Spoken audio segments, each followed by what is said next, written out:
रक्षा मंत्री जी का स्वागत करें, अभिनंदन करें, वंदन करें। आपका बहुत बहुत स्वागत है, अभिनंदन है, वंदन है माननीय। आपने ये फाउंडेशन द्वारा आयोजित इस कार्यक्रम में यहाँ पर उपस्थित होकर इस कार्यक्रम की गरिमा में वृद्धि की है। स्वागत, अभिनंदन, वंदन आप सभी का। तालियों की गड़गड़ाहट जोरदार होनी चाहिए आपके लिए।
मंचासीन हम सब लखनऊ वासियों की जन आकांक्षाओं का प्रतिनिधित्व करने वाले हमारे लोकप्रिय सांसद और देश के यशस्वी और ऊर्जावान रक्षा मंत्री जी का पूरा ध्येय परिवार हार्दिक अभिनंदन करता है।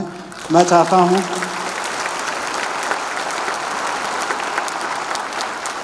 ये तालियां निरंतर बजती रहनी चाहिए। माननीय जी को लगे कि ध्येय परिवार उनके स्वागत के लिए कितना उत्सुक है। हमारी प्रथम नागरिक हमारे शहर की मेयर साहिबा, उनका भी हार्दिक अभिनंदन है। हमारे एमएलसी साहब मुकेश शर्मा जी और अंत में खान साहब, जिनके बिना शायद ध्येय का कारवां पूरा नहीं होता। आज से 20 साल पहले सोचिए, आईआईटी दिल्ली का एक ग्रेजुएट जिसको एक सॉफ्टवेयर कंपनी से लाखों का पैकेज मिला हो और ध्येय के पास सिर्फ एक विचार हो। विचार है, संसाधन नहीं है। कुछ भी करने का जज्बा तो है, लेकिन कुछ भी अपने पास नहीं है जिससे किया जा सके। और मैं अपने उस मित्र से कहता हूँ जिसके पास आईआईटी दिल्ली की तरफ से ढेर सारे कैंपस प्लेसमेंट हों, कई पैकेजेस हों, और वो अगर ध्येय के विचार को चुनता है तो आप समझ सकते हैं कि वो समाज के लिए कुछ करना चाहता है, सिर्फ अपने लिए कुछ करना नहीं चाहता। तो खान साहब का बहुत बहुत धन्यवाद जो उन्होंने हम लोगों को ये मौका दिया कि हम ध्येय को यहाँ तक पहुँचा सकें। अब हमसे कहा गया था कि माननीय जी के बारे में कुछ कहिए।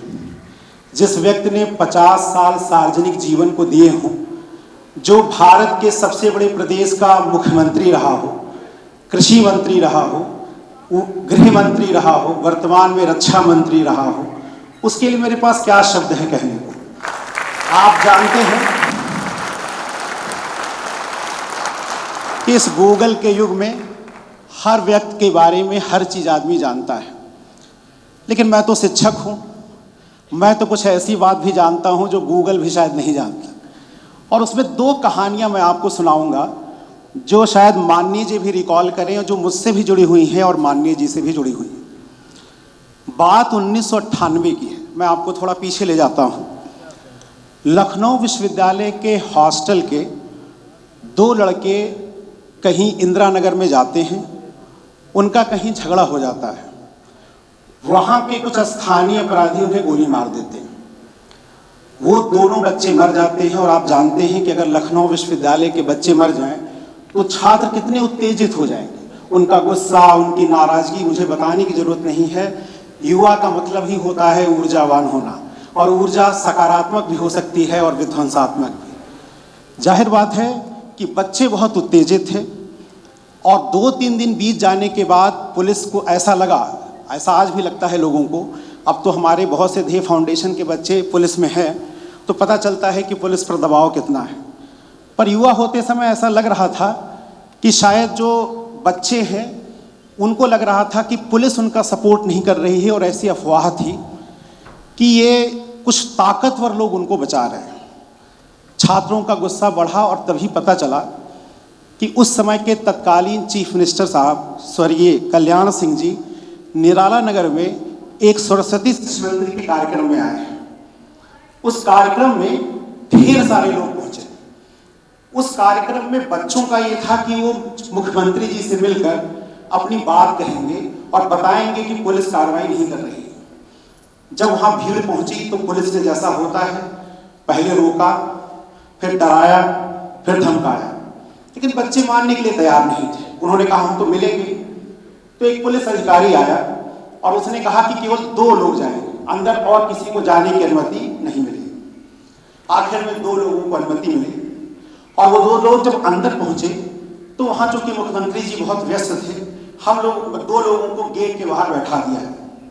1 घंटे में उन 2 बच्चों की, जाहिर बात है, गुस्सा, आक्रोश बार बार हो रहा था। तभी एक व्यक्ति कोई आया और उसने कहा कि माननीय राजनाथ सिंह आपको बुला रहे हैं। हम लोग उठे, एक छोटे से कमरे में, पता नहीं माननीय जी को याद है कि नहीं याद है, एक छोटे से कमरे में हम लोगों को ले जाया गया। माननीय जी सामने बैठे थे और जैसा होता है उसमें एक बच्चा ज़्यादा वाचाल था, हो सकता है हमारी तरह हो, वो ज़्यादा बोल रहा था, उसका गुस्सा बार बार पनप रहा था। माननीय जी बहुत शांत चित्त गंभीर बैठे हुए थे। पहले उन्होंने पूरी बात सुनी, उन्होंने पूरा मुद्दा समझा, और जब बोलते बोलते उस बच्चे का गला रूंधने लगा, माननीय जी अपनी कुर्सी से आए और उस बच्चे के बगल में बैठ गए और उस बच्चे का हाथ अपने हाथों में पकड़ लिया और कहा कि अपनों के खोने का, मैं कोट अनकोट माननीय जी के शब्द बता रहा हूँ, अपनों के खोने का दर्द बेटा मुझे पता है। मैं तुम्हारा दर्द तो कम नहीं कर सकता, पर एक चीज की गारंटी दिलाता हूं कि तुम्हें न्याय जरूर मिलेगा। और न्याय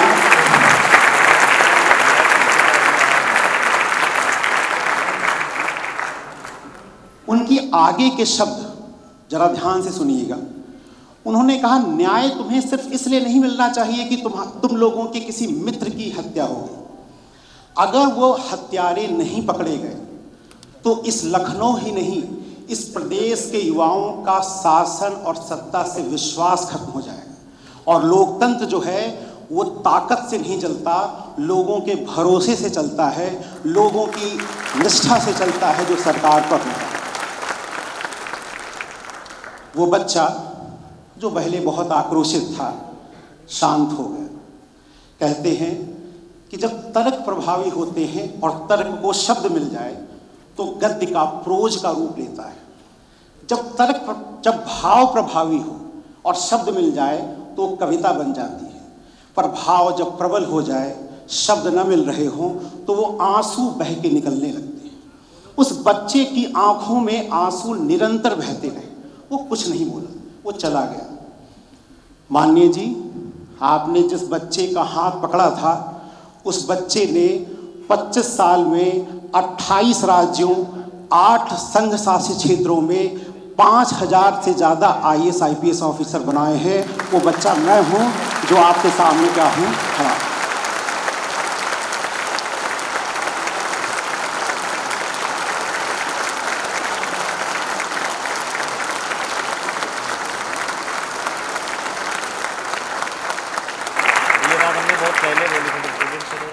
आपने जो भरोसा और उम्मीद उस बच्चे की आंखों में दिया है, उस बच्चे ने अपना ध्येयवाद बना लिया।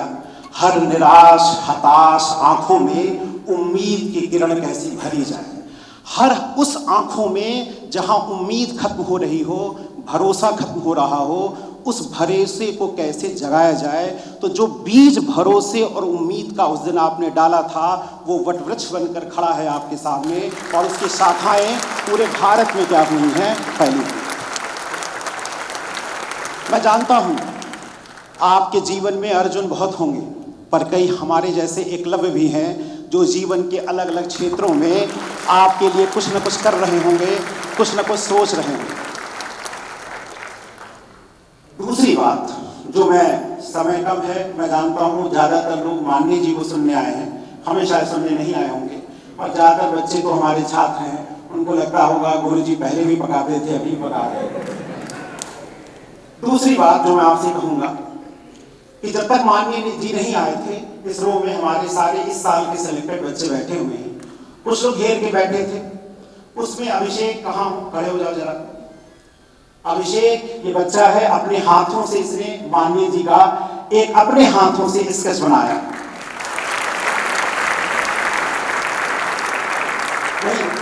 अभिषेक वहीं रख, अभी वहीं रख दो, दे देना। अभिषेक ने कहा कि सर पता नहीं माननीय जी हमको जानते हो ना जानते हो, मिलने का मौका मिले या ना मिले, आप बस उनको ये कह दीजिएगा कि बहुत बहुत धन्यवाद हमारे लखनऊ शहर को इतना सुंदर और बेहतरीन बनाने के लिए। जिस तरह से वो तो फ्लाईओवरों का जाल है, जिस तरह से सड़कों का जाल है, जब हम लोग जाते हैं दिल्ली तो गर्व से अपना सीना फूल जाता है। एक लड़की प्रतीक्षा, हमारी यूपीएस पीसीएस के टॉपर है साहब, प्रतीक्षा खड़ी हो जाओ। प्रतीक्षा के शब्द सुनिए। प्रतीक्षा ने कहा कि सर माननीय जी को धन्यवाद कहिएगा कि उन्होंने लड़कियों के लिए इतना काम किया। आज एनडीए में, सीडीएस में लड़कियों को मौका मिला, और वो लड़कियां जब काम करती हैं तो आज हमें जब मौका मिलता है, तो कल को जब हम ये मौका पाएंगे तो हम भी पुरुषों के साथ कंधे से कंधा मिलाकर क्या करेंगे, काम करेंगे। कुछ लोग ये भी बोल रहे थे, उन्हीं में से चेहरे याद नहीं आ रहे, बहुत भीड़ थी, तब तक ये था कि माननीय जी वहाँ से चल चुके हैं। किसी ने कहा कि सर हम लोग किताब में पढ़ते थे करंट में कि भारत डिफेंस का इंपोर्टर है, लेकिन अब जब सुनते हैं कि हम ब्रह्मोस मिसाइल एक्सपोर्ट कर रहे हैं साउथ ईस्ट एशिया, तो गर्व होता है सर कि क्या ये भी दिन देखना था कि हम इंपोर्टर की जगह क्या हो गए हैं, एक्सपोर्टर हो। एक बच्चे ने और खास बात कही, उसने कहा कि सर पहले हम लोग पढ़ते थे कि चीन की जो बॉर्डर लाइन था LAC, वहां पर सड़कें इंफ्रास्ट्रक्चर पहले की सरकारें नहीं बनाती थी। अब उस बच्चे ने अपना रीजन दिया, आप लोग सहमत हो ना सहमत हो, उस बच्चे का रीजन सुन लीजिए। उसने कहा सड़कें सर इसलिए नहीं बनाते थे कि 1962 के दिन ना आ जाए, और चीन की सेना जब सड़कें नहीं होंगी तो आसानी से घुस नहीं पाएगी। माननीय रक्षा मंत्री जी ने उन्हें बताया है कि ये 1962 का भारत नहीं है, हमारी सीमा पे आओगे घुस के मारेंगे। और वो जो इंफ्रास्ट्रक्चर डेवलप किया आक्रामक रूप से, एग्रेसिव रूप से, और हमारी सेना का जो भरोसा जताया, सर गर्व से छाती फूल कर क्या हो जाती है, खड़ी हो जाती है।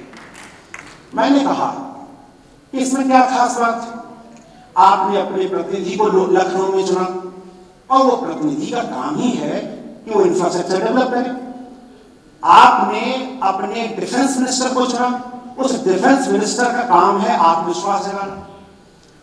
क्या ऐसा खास तुम्हें माननीय जी में दिखा जो तुम्हें लग रहा है कि उन्हें औरों से अलग बनाता है? बच्चे खामोश हो गए। वो बात मैं पूरी नहीं कर पाया था, वो बात मैं इस स्टेज से पूरी करके बता रहा हूं। दो शब्द होते हैं, एक होता है पॉलिटिशियन और एक होता है लीडर और स्टेट्समैन। पॉलिटिशियन जो है वो आज पे बात करता है, करंट पे। आपके पास दो चीजें लेकर आता है, एक आता है प्रॉमिस, और उस प्रॉमिस को पूरा करने के लिए प्रोग्राम। वो बताता है कि तुम्हारे लिए सड़क बनवा दूंगा, तुम्हारे लिए बांध बनवा दूंगा, तुम्हारे लिए ये कर दूंगा, वो कर दूंगा, और वो प्रोग्राम को पूरा करने की बात करता है।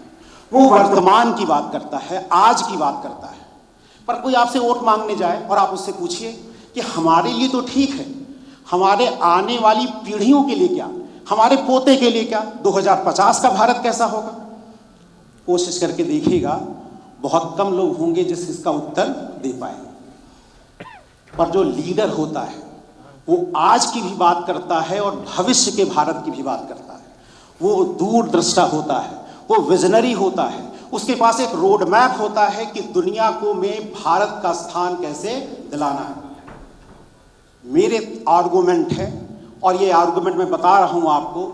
अगर आप सहमत हों तो मैं चाहूंगा कि आर्गुमेंट सुनने के बाद जोरदार तालियों से माननीय जी तक आवाज जानी चाहिए कि आप पॉलिटिशियन नहीं, लीडर हैं, आप भविष्य दृष्टा हैं। और ये बात मैं भावनाओं से नहीं कह रहा हूं, ये बात मैं आर्गुमेंट और तर्क के साथ कर रहा हूं। आज आपने सुना होगा कि सभी लोग कहते हैं कि जो सड़कें होती हैं वो विकास की धमनियां होती हैं, सड़कें नहीं होंगी तो विकास नहीं होगा।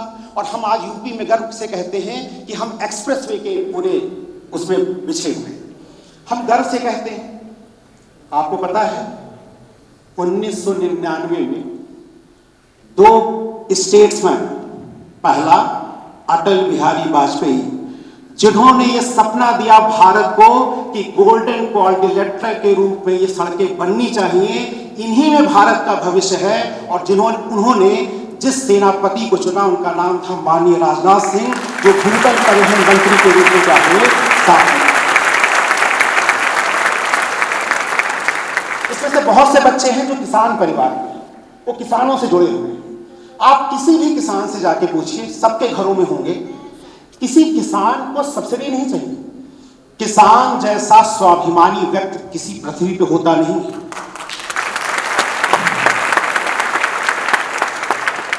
और वो जो स्वाभिमान है, यही कारण है कि शहरों के लोग जब बैंकों का लोन नहीं दे पाते हैं तो विदेश भाग जाते हैं। किसान नहीं दे पाता है, उसका स्वाभिमान मर जाता है तो आत्महत्या कर लेता है। उस किसान को क्या चाहिए? उसको चाहिए ज्ञान, सूचना। सूचना किस चीज की? कि क्या बोना है, कैसे बोना है, मार्केट क्या है, कहां पे अपना सामान बेच सकते हैं, इस साल का मानसून कैसा रहेगा। यानी सूचना पहली चीज। और अगर अनिश्चितता का दौर आए, मानसून खराब हो जाए, तो उसको इंश्योरेंस चाहिए। यानी उसको ये एहसास दिलाने जाने की जरूरत है कि तुम मेहनत करो, अगर तुम्हारी मेहनत सफल नहीं हुई प्रकृति के द्वारा तो हम उसे पूरा करेंगे।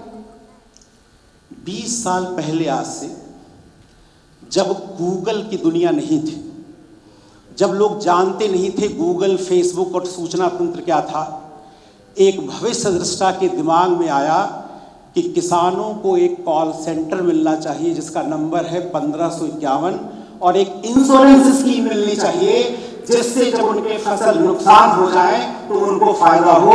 वो भविष्य दृष्टा थे माननीय राजनाथ सिंह।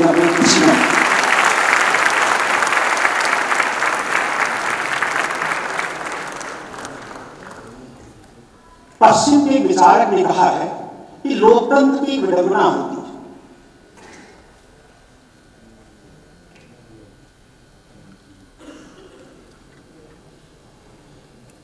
लोकतंत्र की एक विडंबना होती है। वो विडंबना क्या है कि अगर मिठाई वाले में और एक डॉक्टर में इलेक्शन करा दिया जाए तो मिठाई वाला जीत जाएगा। क्यों? क्योंकि वो लॉलीपॉप या रेवड़ी बांट सकता है। पर अच्छा लीडर और स्टेट्समैन कौन है? जो जानता हो कि हमारी जनता के सुख में, कल्याण में क्या चीजें हैं, और अगर टफ से टफ डिसीजन लेना पड़े तो वो चूकता नहीं। आज से 30 साल पहले एक भविष्य दृष्टा ने 1992 में नकल अध्यादेश लागू किया। वो जानता था कि इसके परिणाम अच्छे हो या बुरे। बच्चों में एक उन्माद क्रिएट किया जा सकता है कि तुम नकल नहीं करोगे तो पास नहीं होगे, पर वो अपनी मूल प्रवृत्ति से वो व्यक्ति शिक्षक था। वो जानता था कि बच्चों का भविष्य किसमें, बच्चों का सुख किसमें है, कल्याण किसमें है। और जब आज माननीय हमारे मुख्यमंत्री जी कह रहे हैं कि इस प्रदेश को नकल मुक्त अभियान बनाकर घोषित करना है, तो 30 साल पहले इसका सपना देखा था माननीय राजनाथ सिंह ने, जब वो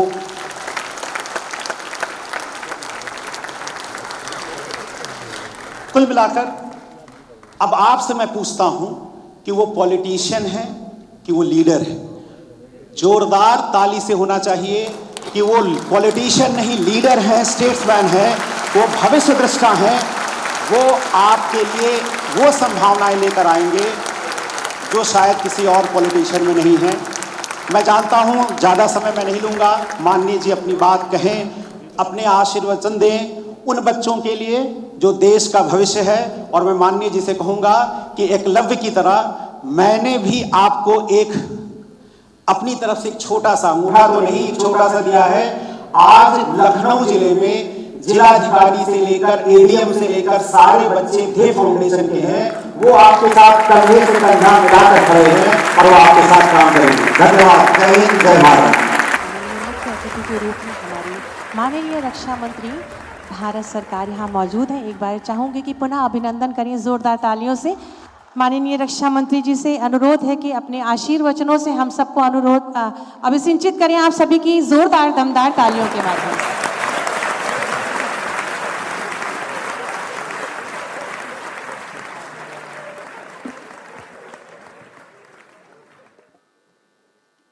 लखनऊ की महापौर श्रीमती सुषमा खरगवाल,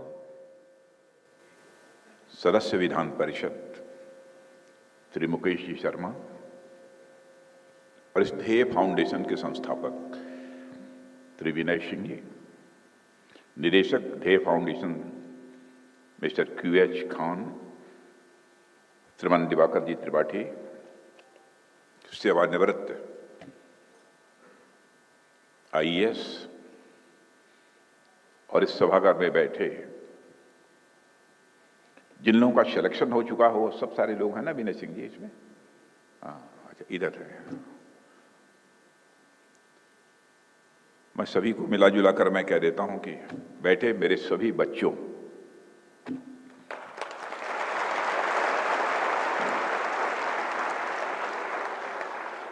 क्योंकि आपकी आयु चाहे जो कुछ भी हो, इतनी बात तो सही है कि यदि आप पढ़ाई कर रहे हैं, न्यूली सिलेक्टेड यदि आप ऑफिसर हैं, तो हमारे बच्चे की तरह ही हैं। इस ध्येय फाउंडेशन के कार्यक्रम में आने के पहले मुझे कल्पना नहीं थी कि इस कार्यक्रम का इतना भव्य स्वरूप होगा।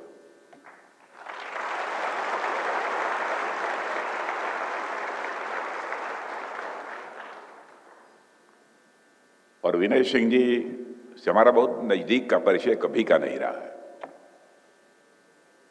लेकिन ध्येय फाउंडेशन के बारे में, चूंकि लखनऊ का मैं सांसद हूं, इसलिए चर्चाएं सुनने को मिलती रही हैं। लेकिन विनय सिंह जी इतने अच्छे ओरेटर हैं, इतना अच्छा उनका आर्टिकुलेशन है, उसकी जितनी भी तारीफ की जाए वह कम है।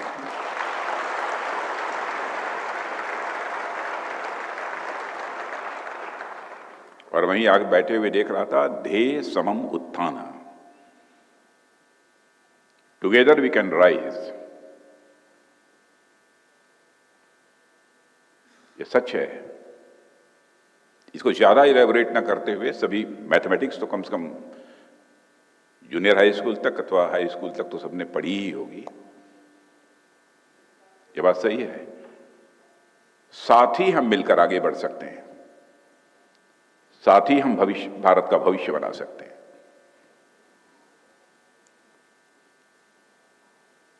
हमारा भारत का समाज विभिन्न जातियां हैं, विभिन्न धर्म मजहब के मानने वाले लोग हैं, तरह तरह की सबकी मान्यताएं भी हैं। लेकिन भारत का कद यदि अंतर्राष्ट्रीय जगत में सबसे ऊंचा करना है, तो जब तक पूरा समाज, चाहे कोई किसी जाति का हो, धर्म का हो,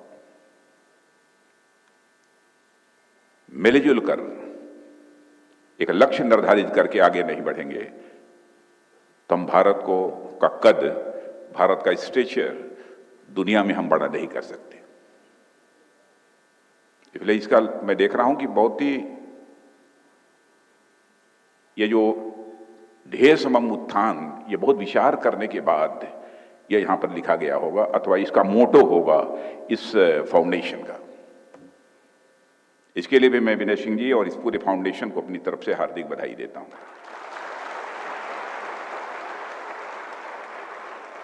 और मैथमेटिक्स यदि आपने पढ़ी है तो आपने देखा होगा कि ए और बी अलग अलग यदि फोल्ड करें, मिस्टर ए स्क्वायर हो सकते हैं, ए क्यूब हो सकते हैं, ए रेज़ टू द पावर 4 हो सकते हैं, मिस्टर बी स्क्वायर हो सकते हैं, अपने को बी क्यूब बना सकते हैं, B raise to the power 4, 5, 6 सब बना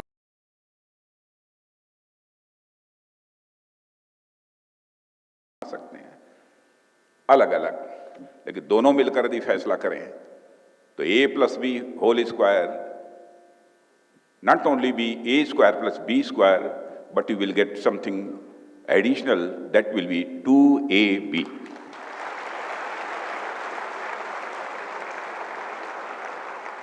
साथ मिलकर चलने की यही बेनिफिट होती है। और बच्चों, कुछ यहां कहने के पहले, क्योंकि आप सब कुछ बन चुके हैं, यूनियन पब्लिक सर्विस कमीशन की परीक्षा को कंप्लीट करने के बाद आपने यह कामयाबी हासिल की है, इसलिए मैं आपको अपनी शुभकामनाएं देता हूं, आप सबको आशीर्वाद देता हूं। और जो लोग अभी उस दिशा में अपनी पढ़ाई कर रहे हैं अथवा अभी एग्जाम में बैठने वाले हैं, उनके लिए हृदय से अपनी हार्दिक शुभकामनाएं देता हूं। बातें तो बहुत सारी हैं, लेकिन एक बात मैं जरूर आपसे कहना चाहूंगा। आईएएस होने का कभी अहंकार मन में नहीं आना चाहिए मेरे बच्चों।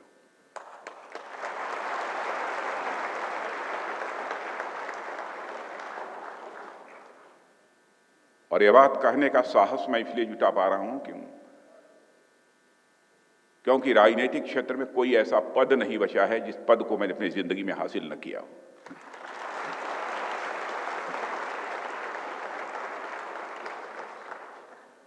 मैंने प्रधानमंत्री, राष्ट्रपति की बात मैं नहीं कर रहा हूं,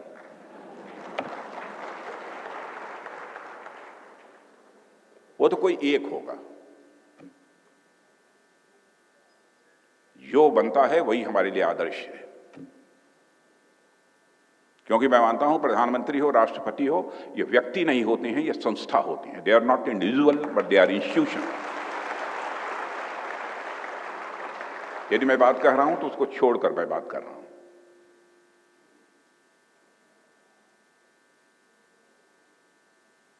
और इसलिए जिंदगी में कभी अहंकार मत पालना, क्योंकि जिस दिन अहंकार मन में आ गया तो किसी कोई ज्यादा सोचने समझने की जरूरत नहीं है। आपकी वैल्यू, आपकी कीमत जन सामान्य की नजरों में उसी दिन से कम होना प्रारंभ हो जाएगी, उसी दिन से। और मैंने राजनीतिक जीवन में कभी, यहां बैठे हैं यहां के लोग भी, कभी अहंकार पाला नहीं, लेकिन कभी ज्यादा भीड़ हो जाती है तो मैं भी इंसान हूं, हमारी भी एक काम करने की सीमा है। कभी कभी अपने को भी थकावट महसूस करने लगती है, चेहरे पर टेंशन का आ जाना, अरे भाई चलो हम बाद में देख लेंगे थोड़ा, ये हो जाता है कभी कभी। लेकिन इतना भी यदि मैं बोलता हूं तो मुझे मेरे दिल को यह लगता है, क्या उस बेचारे ने सोचा होगा कि मैं ऐसा कह दिया।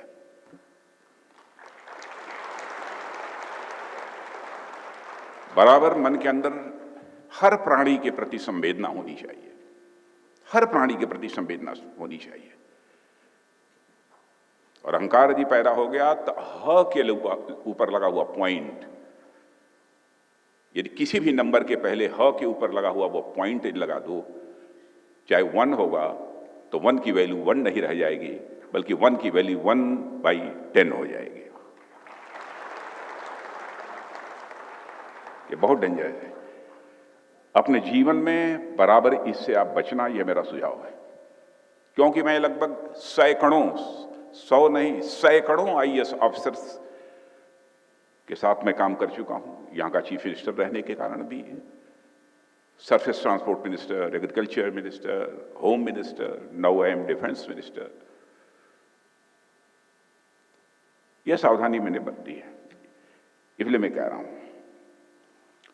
और मैं ध्येय फाउंडेशन के प्रति आभार व्यक्त करना चाहता हूं कि सिविल सेवा के लिए जिन लोगों का सिलेक्शन हुआ है उनके इस सम्मान समारोह में आपने आयोजित किया है, लेकिन मुझे बुलाया है तो हमारे उन आप जो सिलेक्टेड हमारे कैंडिडेट्स हैं, हमारे सिलेक्टेड जो बच्चे हैं, उनके लिए सम्मान समारोह नहीं है, बल्कि मैं मानता हूं मेरा सौभाग्य है कि उन्हें आशीर्वाद देने का, उन्हें आशीर्वचन देने का मुझे अवसर प्राप्त होता है। मैं उन सारे चयनित अभ्यर्थियों को अपनी तरफ से हार्दिक बधाई देता हूं और इस यात्रा में जितने भी लोगों का सहयोग रहा है, मैं आपके माध्यम से उन तमाम सभी लोगों को अपनी तरफ से हार्दिक बधाई देता हूं। और मैं ध्येय फाउंडेशन और जो विनय सिंह जी बैठे हैं उनको भी और उनकी पूरी टीम को भी इस बात के लिए बधाई देता हूं कि इन छात्रों के लिए आपने जो मेहनत की थी वह मेहनत रंग दिखा रही है।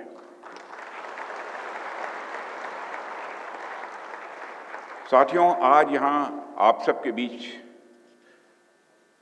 आते हुए भारत का जब मैं यहां आया हूं तो मैं सोच रहा था कि बच्चों के बीच में जा रहा हूं, उनको मैं देखूंगा, उनकी आंखों में आंख हमारी मिलेगी। तो मैं सोच रहा था कि मैं उनकी आंखों में देखूंगा तो मैं क्या देखूंगा।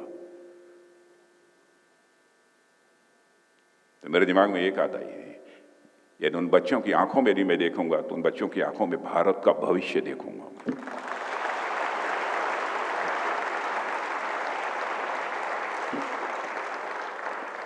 आप पूरे देश को चलाने वाला जो सिस्टम है, उस सिस्टम के आप पार्ट बनने वाले हैं। और आप लोगों में से जो लोग भी यहां पर चयनित हुए हैं, वो देश की एग्जीक्यूटिव कार्यपालिका के अंग होंगे और उसी कार्यपालिका का एक भाग मैं भी हूं। और ऐसे में मैं आप लोगों से कुछ बातें करना चाहूंगा कि हम कैसे एक साथ मिलकर राष्ट्र निर्माण में अपनी भूमिका का निर्वाह कर सकते हैं। सिविल सेवा हमारे देश के नौजवानों के लिए निश्चित रूप से एक बहुत ही आकर्षण का केंद्र है। और मैं भी जब पढ़ रहा था तो उस समय भी मैं भी आईएएस की तैयारी कर रहा था।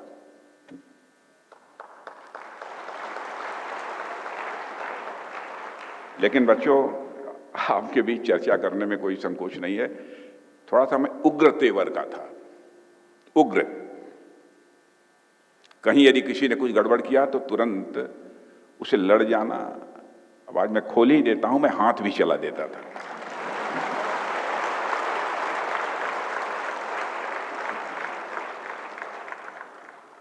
बहुत ही उग्र था।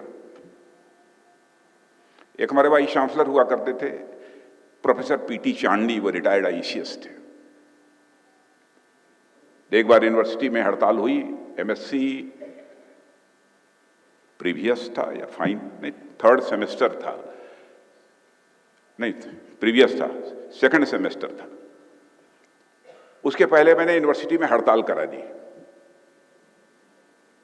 यूनिवर्सिटी में हड़ताल मैंने करा दी और हड़ताल कराने के बाद जब हड़ताल समाप्त हुई, हमारी डिमांड जब पूरी हो गई, तो वाइस चांसलर ने मुझे बुलाया। वाइस चांसलर जानते थे इस बात को कि लड़का उग्र है लेकिन समझदार है, यह उनको भरोसा था। और मुझे गर्व है, वह जानते थे कि यह मर्यादाओं को नहीं तोड़ेगा। उन्होंने बुलाया। उनकी पत्नी भी मुझे बहुत मानती थी, वो भी किसी एम्बेसी में किसी अफसर के रूप में उन्होंने काम किया था। तो बुलाया, कहा बच्चे अब तक तुम सेकंड सेमेस्टर के एग्जाम के लिए कहोगे कि इसको पोस्टपोन कर दिया जाए, क्योंकि एग्जाम के एक दिन पहले तुम्हारी स्ट्राइक समाप्त हो रही है। तो मेरे बच्चों, आपको मैं बताना चाहूंगा और बताते हुए मुझे गर्व की अनुभूति है। मैंने कहा वाइस चांसलर को, सर किसी भी सूरत में एग्जामिनेशन पोस्टपोन नहीं होना चाहिए, एग्जामिनेशन अपने निर्धारित समय पर होगा। मेरे स्वभाव को देखते हुए उन्होंने कहा कि तुम एमएससी करने के बाद या तो मेरे साथ चलो, रिसर्च करो या कुछ और करो। तो मैंने कहा नहीं, मैं अपनी कंपटीशन वगैरह की तैयारी करूंगा।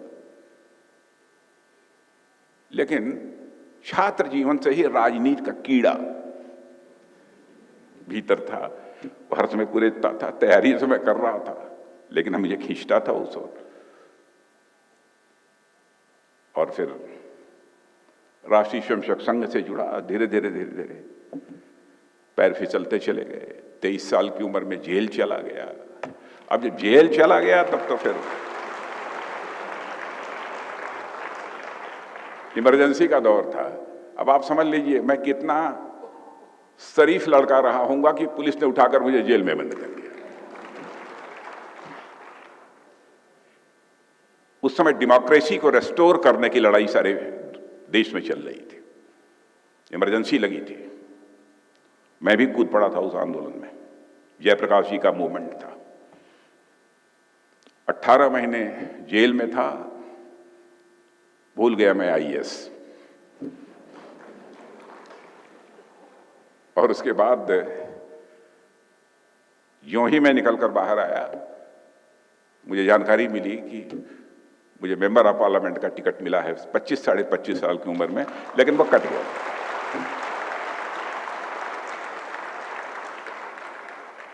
फिर उसके बाद लेकिन ईश्वर ने उस समय भी मुझे सद्बुद्धि दी थी।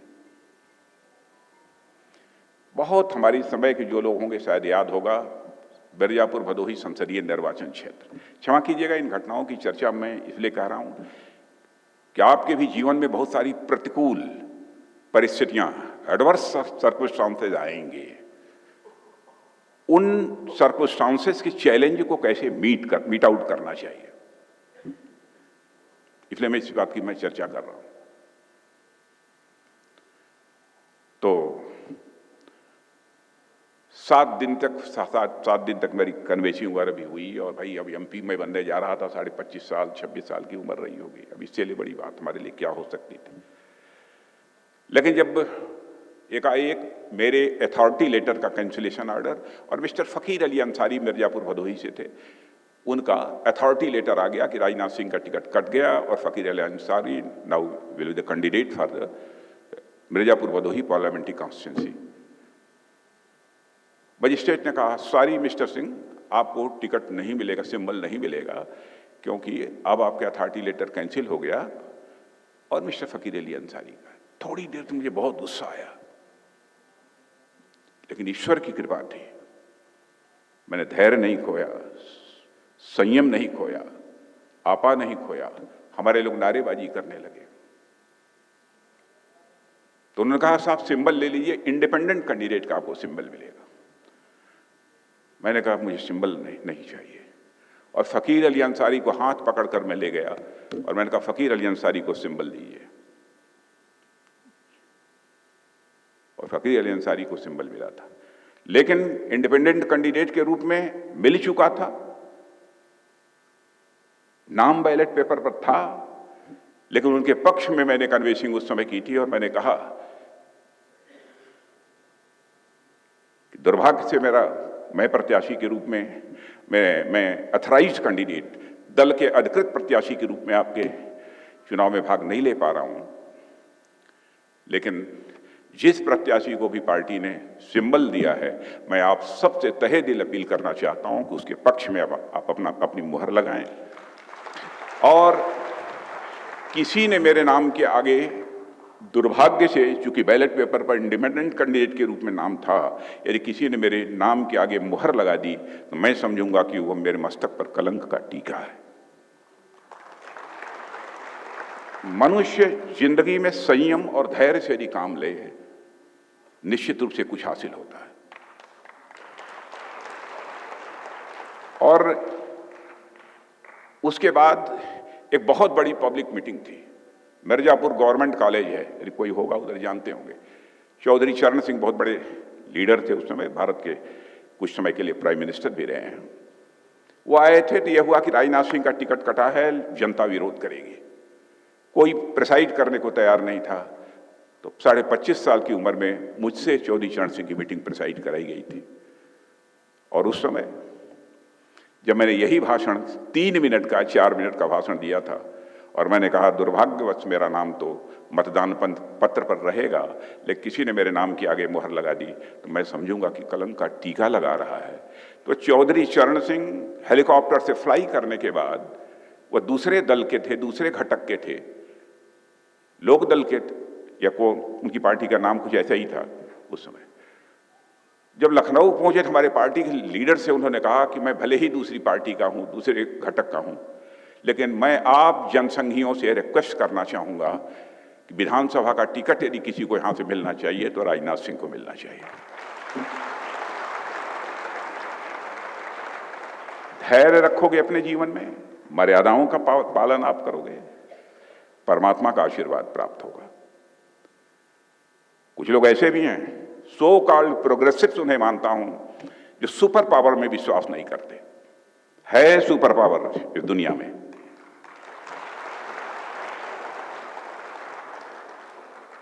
और मेरे बच्चों जिंदगी में इसे कभी मत भूलना। दुनिया भले ही अन्य कोई दूसरा न देख रहा हो, लेकिन सुपर पावर देखता है।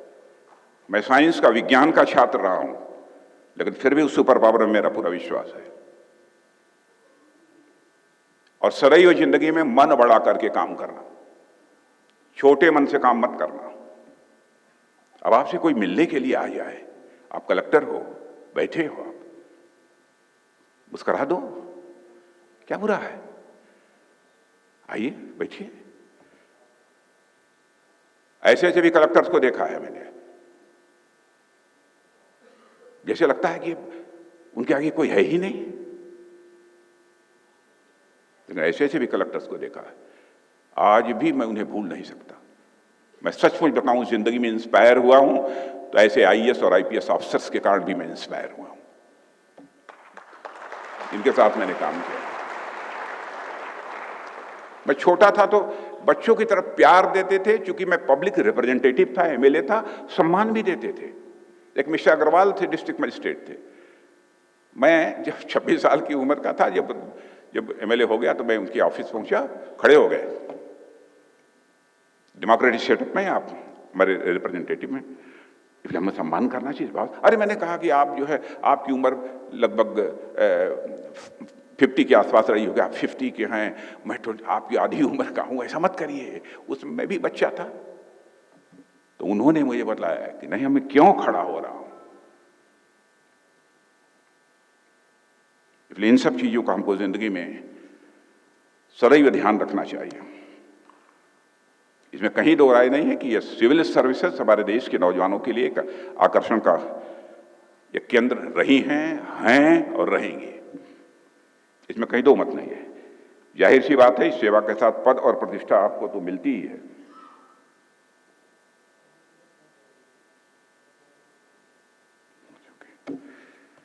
आपको मिलती है, लेकिन इससे कहीं महत्वपूर्ण बात यह है कि यह सेवा देश के नौजवानों को एक बहुत बड़ा अवसर भी देती है कि वो अपने सपनों के भारत के निर्माण में अपनी एक महत्वपूर्ण वो भूमिका निभा सकें। आपसे संवाद करने का एक कारण यह भी है कि जिस पद पर आप जाने वाले हैं, यह कोई सामान्य छोटा मोटा दायित्व तो नहीं है, यह साधारण दायित्व तो नहीं है। वहां आपके निर्णय पूरे समाज को प्रभावित करेंगे, और आपके निर्णय से हजारों लोगों की जीवन शैली पर असर पड़ेगा। ईश्वर ने जो अवसर आपको दिया है मेरे बच्चों, यह अवसर केवल कुछ गिने चुने लोगों को ही मिलता है। इसलिए यह आवश्यक है कि जीवन में आप कोई भी निर्णय लें, निर्णय लेने से पहले उस निर्णय के जितने एस्पेक्ट्स हैं, जितने भी पहलू हैं, उसको ठीक तरीके से आप जांच पर रख लें। आप तो सिविल सेवा परीक्षा पास करके आए हैं, आपने महात्मा गांधी को जरूर पढ़ा होगा। मैं चाहता हूं कि जब आप पद ग्रहण करें और अपना कार्यकाल प्रारंभ करें, तो उसके बाद अपने किसी भी निर्णय के समय महात्मा गांधी के उस कथन को याद करें जिसमें उन्होंने कहा था कि जब भी तुम्हें संदेह हो या तुम्हारा अहम, ईगो, अहंकार तुम्हारे ऊपर हावी होने लगे, तो यह कसौटी अपनाओ, जो सबसे गरीब और कमजोर आदमी तुमने देखा हो, उसकी शक्ल याद कर लो। और अपने हृदय से पूछो कि जो कदम उठाने का तुमने विचार कर रहे हो वह उस आदमी के लिए कितना उपयोगी होगा। क्या हमारे इस कदम से उसको कुछ लाभ पहुंचेगा या नहीं पहुंचेगा। और हमें अपने निर्णय से पहले यह सोचना पड़ेगा कि हमारे इस निर्णय के समाज के आखिरी छोर पर खड़े व्यक्ति पर इसका क्या असर पड़ेगा। और जिस दिन से आप इस सोच के साथ कार्य करना प्रारंभ करेंगे, मेरा पक्का विश्वास है कि आपके अंदर आपको कुछ हासिल हो अथवा न हो, सेल्फ सेटिस्फैक्शन, आत्मसंतुष्टि का भाव आपके अंदर पैदा होगा। मनुष्य में जीवन में जो कुछ भी करता है वो तो आत्मसंतुष्टि के लिए ही करता है ना, सेल्फ सेटिस्फैक्शन के लिए करता है ना। एक भाव तो यह भी रहता है ना, वह तभी हासिल होगा आपको। आप जहां जा रहे हैं वहां चुनौतियां बहुत आएंगी, बहुत सारे चैलेंजेज आएंगे, बहुत सारी मुसीबतें आएंगी, आपके बॉस से भी आएंगी, यदि आप किसी जनप्रतिनिधि हैं उनसे भी आएंगी, मिनिस्टर्स होंगे उनसे भी आएंगी। लेकिन मैं आपको कोई स्पॉइलर नहीं दे रहा हूं। मैं ये नहीं चाहता कि आप पहले ही डर जाएं, बल्कि मैं ये चाहता हूं कि आप एक मजबूत इच्छा शक्ति के साथ, एक स्ट्रांग विल पावर के साथ आप कलेक्टर की कुर्सी पर बैठे अथवा किसी अपने चेयर पर को ग्रहण करें, जहां एक ऐसे आत्मबल के साथ उस पद पर जाएं जो आपको हर चुनौती से लड़ने में सहायता करे। यह एक सेल्फ कॉन्फिडेंस आपको होना चाहिए, क्योंकि कई बार बच्चे सिस्टम चेंज करने की इच्छा के साथ तो आते हैं, लेकिन परिस्थितियां उन्हें मजबूर कर देती हैं, सिस्टम ही उन्हें चेंज कर देता है। सिस्टम आपको चेंज नहीं करना चाहिए, आपको सिस्टम चेंज करना है, यह संकल्प लेकर जाइए। आपको इस पद पर जाकर देश की ब्यूरोक्रेसी पर जनता के भरोसे को बढ़ाना है। देश की ब्यूरोक्रेसी पर जनता का विश्वास, भरोसा बढ़े। आमतौर पर जनता में यह धारणा है कि ब्यूरोक्रेट्स उस तरह से जनता के साथ पेश नहीं आते जिस तरीके से उन्हें पेश आना चाहिए। और यह जो धारणा को बदलने की चुनौती को आप स्वीकार कर सकते हो, आप जैसे नौजवान स्वीकार कर सकते हैं। और यहां जो बैठे हैं कम से कम वो तो स्वीकार करें, जितने बैठे हैं वही स्वीकार कर लें तो देश का चित्र बदल जाएगा। एक बार मैं कहीं बैठा था, आपस में बातें हो रही थी, उन्हीं के बीच एक बात यह भी चली थी कि जिस दिन इस देश का नेता, जिस दिन इस देश का पॉलिटिशियन न कहना और इस देश की ब्यूरोक्रेसी हां कहना सीख जाएगी, उस दिन इस देश का कल्याण हो जाएगा। आप देखते होंगे कि सामान्यतः नेताओं के पास कोई भी आता है तो यही बोल उठते हाँ हाँ ठीक है, हम निश्चित रूप से यह काम करवा देंगे, हो या न हो करवा देंगे, चाहे वह काम उनके क्षेत्राधिकार में हो अथवा न हो, लेकिन आश्वासन दे देंगे। और वह कम से कम आश्वासन यही देता है कि वह उस काम को करवा देंगे। यानी हर सही गलत बात पर हाँ कहना यह उचित भी नहीं होता है, यह भी सावधानी बरतनी चाहिए। इसी से नेताओं पर से लोगों का विश्वास समाप्त होता जा रहा है और भारत की राजनीति में क्राइसिस ऑफ क्रेडिबिलिटी, विश्वसनीयता का संकट पैदा हो रहा है। वर्ड्स और डीड्स, कृति और कथन दोनों में अंतर नहीं होना चाहिए। और मैं कह सकता हूं कि भारत में जो क्राइसिस ऑफ क्रेडिबिलिटी पैदा हुई है, चाहे वह ब्यूरोक्रेसी हो, पॉलिटिशियंस की बात तो मैं नहीं करता, पॉलिटिशियंस को तो करना ही चाहिए, ब्यूरोक्रेसी को चाहिए कि इस क्राइसिस ऑफ क्रेडिबिलिटी को किसी भी सूरत में न पैदा करें, इसको एक चैलेंज के रूप में वो स्वीकार करें। इसलिए मैंने अपने अब तक के 5 दशकों के राजनीतिक सफर में ऐसे कार्य को कभी नहीं कहा है। हो सकता है कि जब मैं पहली बार MLA बना था तब कुछ कर दिया हो, लखनऊ में भी अथवा जहां भी मैं चुनाव लड़ा हूं, मेरे बच्चों मैंने जनता को कभी आश्वासन नहीं दिया है, न कभी नहीं।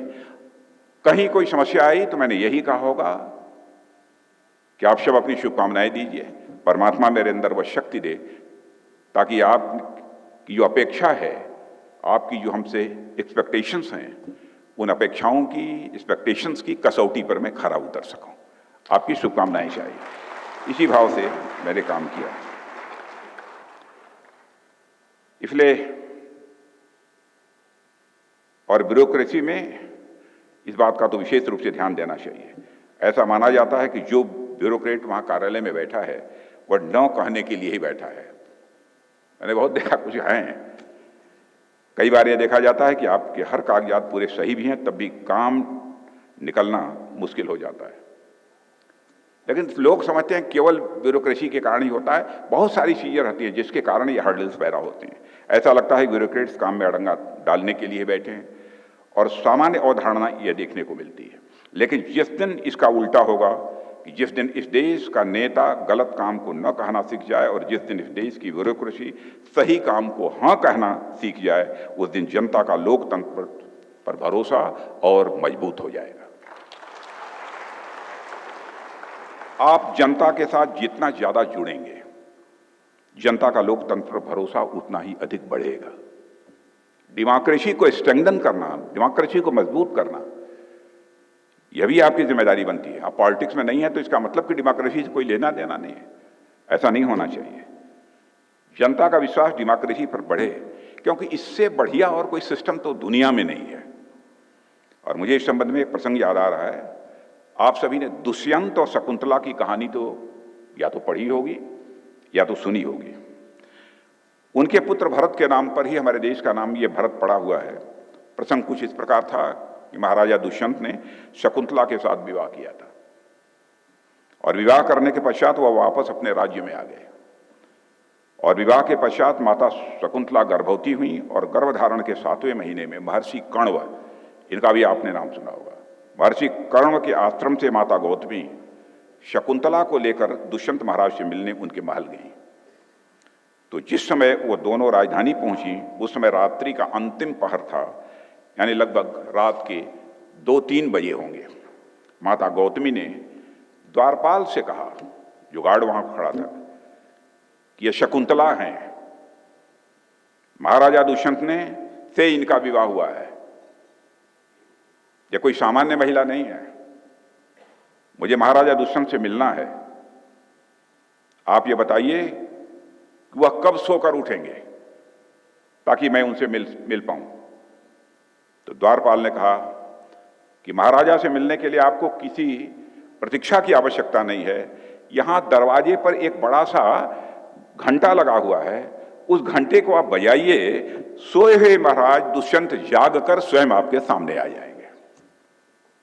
साथियों, भारत देश ने ऐसे ही दुष्यंतों और ऐसे ही दुष्यंतों ने भारत का निर्माण किया है। ऐसे दुष्यंतों ने ही भारत का निर्माण किया है।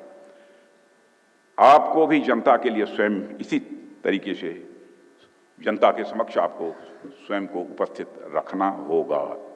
आप तो नौजवान हैं, 18 घंटे काम कर सकते हैं, 20 घंटे काम कर सकते हैं। हम लोग आज की परिस्थिति में भी जब जरूरत पड़ती है तो 24 घंटे में 18-20 घंटे हम लोगों को भी काम करना पड़ता है, इस उम्र में भी। विल पावर चाहिए, विल पावर चाहिए। और आपको भी इसी भांति जनता के लिए हमेशा स्वयं को उपस्थित रखना होगा।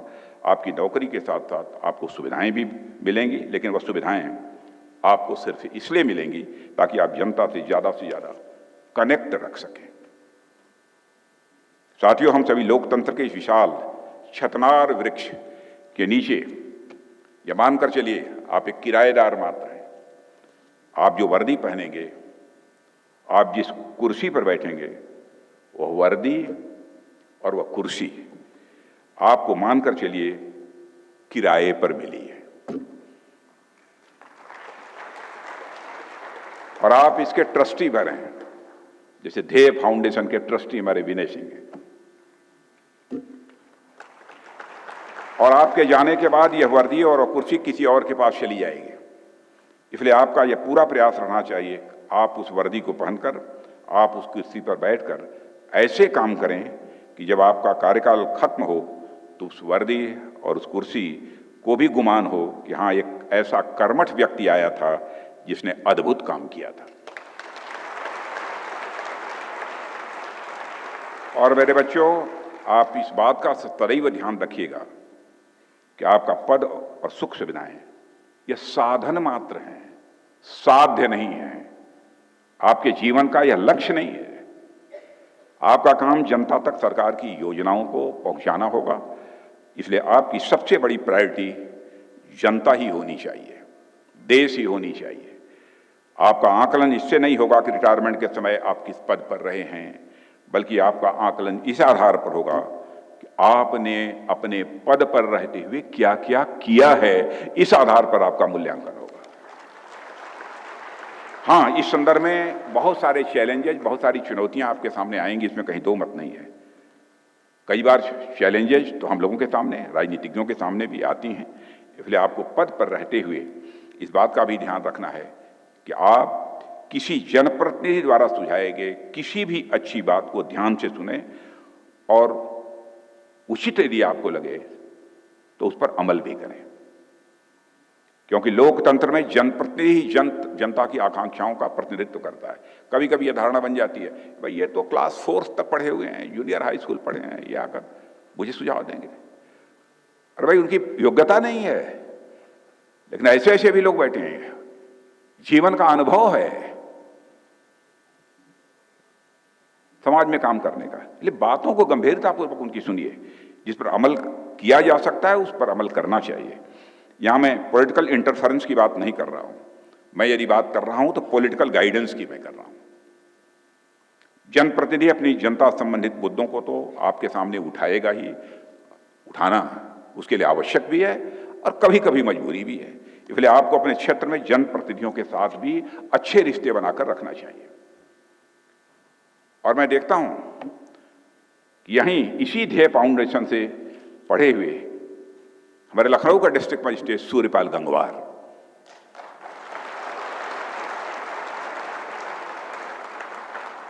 अब यहां के कलेक्टर को भी मैं देखता हूं हर समय चेहरे पर मुस्कान, कहीं कुछ होता है सबसे प्रेम से मिलना, बात करना।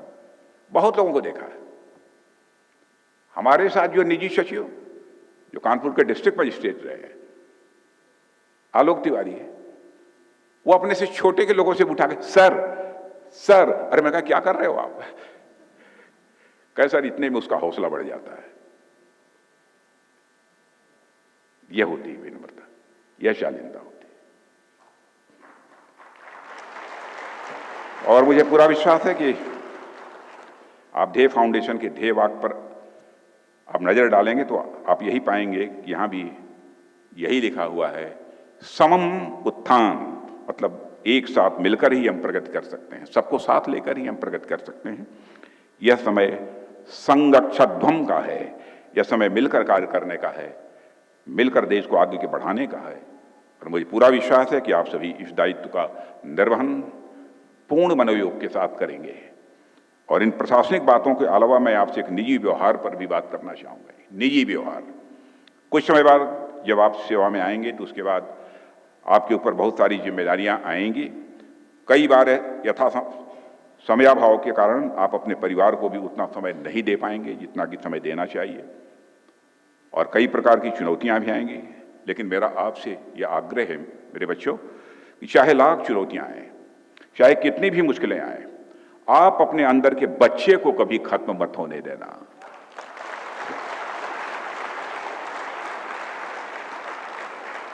आपके अंदर का बच्चा सदैव जीवित रहना चाहिए, अंदर के बच्चे को खत्म मत होने देना, सदैव जीवित रहना चाहिए।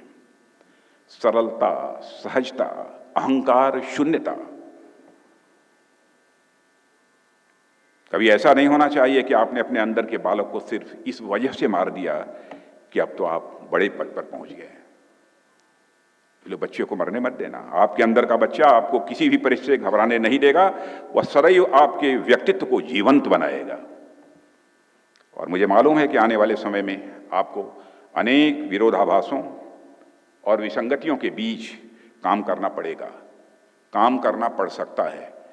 और कई बार जीवन में ऐसे मोड़ आते हैं जहां आपको समझ ही नहीं आता कि करें तो करें क्या करें। एक मॉरल डिलेमा वाली स्थिति भी सामने आ जाती है।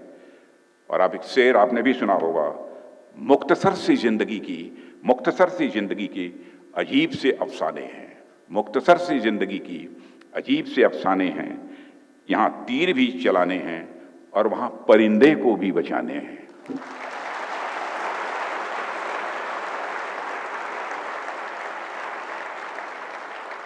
फैसला कर लीजिए, ज़्यादा कुछ कहने की जरूरत नहीं है।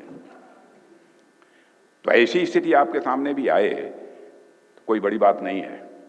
इस संभावना को, इस पॉसिबिलिटी को भी रूल आउट नहीं किया जा सकता। ऐसे में आप सभी से मेरा एक ही आग्रह है कि जीवन में कभी भी अपने विवेक का साथ अपने न छोड़ें। विवेक शून्य कभी न हो, किन्हीं भी परिस्थितियों में विवेक बराबर साथ होना चाहिए। और आप विवेक के साथ चलें तो हो सकता है कि मुश्किलें आएं, पर उनसे निकलने का रास्ता भी आपको उन्हीं मुश्किलों में ही दिखाई देगा। ऐसा यदि मैं कह रहा हूं आपसे, तो मैं अपने अनुभव से आपसे कह रहा हूं। साथियों, यूनियन पब्लिक सर्विस कमीशन की परीक्षा में शामिल होने वाले अधिकांश कैंडिडेट बड़ी ही सामान्य पृष्ठभूमि के वो होते हैं। ऐसे में उन बच्चों का सिलेक्शन एक संवैधानिक संस्था के रूप में यूनियन पब्लिक सर्विस कमीशन की पारदर्शिता को भी दर्शाता है। यूनियन पब्लिक सर्विस कमीशन में आज भी ट्रांसपेरेंसी है, और यह भारत के लोकतंत्र की ताकत है कि जहां यूनियन पब्लिक सर्विस कमीशन जैसी संवैधानिक संस्था एलिट क्लास से संबंध रखने वाले बच्चों के लिए और साथ ही साधारण पृष्ठभूमि से संबंध रखने वाले बच्चों के लिए एक जैसा सेम लेवल प्लेइंग फील्ड उपलब्ध कराती है, यह भी हम लोगों के लिए गौरव की बात है। और यही वास्तव में लोकतंत्र की खूबसूरती होनी चाहिए, जहां आर्थिक, सामाजिक, शैक्षणिक और राजनीतिक हर क्षेत्र में सबको एक समान अवसर मिले। और योग्यता को प्राथमिकता देना प्राचीन काल से ही हमारे देश का यह संस्कार रहा है। यदि मैं कहूं कि योग्यता को प्राथमिकता देना यह हमारे प्राचीन काल से ही हमारे देश की आत्मा रही है, यह कहना भी एग्जैगरेशन नहीं होगा। और अभी मैंने जिस महाराजा दुष्यंत की चर्चा आपसे की, उनके पुत्र भरत के नाम पर इस देश का नाम भारत रखा गया। और महाराजा भरत भी महाराज दुष्यंत की ही भांति एक महान सम्राट थे। आपने इतिहास पढ़ा होगा। आप उनकी महानता को इस बात से भी आंक सकते हैं कि जब उन्हें अपना उत्तराधिकारी चुनने का अवसर मिला तो उन्होंने अपने पुत्रों में से किसी को नहीं चुना, क्योंकि वह अयोग्य थे। उन्होंने प्रजा के आशीर्वाद से उनके बीच से भारद्वाज पुत्र भूमन्यु को चुन के राजा बनाया था। महाराजा भरत के इस कृत्य ने मेरिटोक्रेसी का एक बड़ा परिचय दिया। इसलिए उनका वंशज होने के नाते हम भारतीयों का भी यह प्रयास होना चाहिए कि किसी भी सूरत में किसी प्रकार के वंशवाद, परिवारवाद का यह आधार नहीं, बल्कि मेरिट और काबिलियत के आधार पर ही लोगों की परख होनी चाहिए। और यह निश्चित ही हम सबके प्रसन्नता की बात है कि सिविल सर्विसेज के क्षेत्र में काबिलियत के आधार पर कैंडिडेट सेलेक्ट कर यूनियन पब्लिक सर्विस कमीशन ने अपनी साख लगातार बनाई है, और आप लोगों का सिलेक्शन भी इसका प्रमाण है। और साथियों, आपकी पृष्ठभूमि भले ही साधारण हो, लेकिन यह देश आपको कई सारे असाधारण काम करने का यह अवसर देगा। पृष्ठभूमि आपकी साधारण हो सकती है, लेकिन कई असाधारण काम करने का अवसर देगा। एक दिन सामान्य क्षेत्र से निकलकर देश की ब्यूरोक्रेसी तक जाकर आपने अपनी मेहनत का परिचय तो दिया ही है, लेकिन साथ ही आपको उन जामवंतों का भी ऋणी होना होगा जिन्होंने आप जैसे हनुमान के अंदर यह भाव पैदा हुआ कि आप इस समुद्र को भी पार कर सकते हैं। यह विल पावर आपके अंदर होना चाहिए।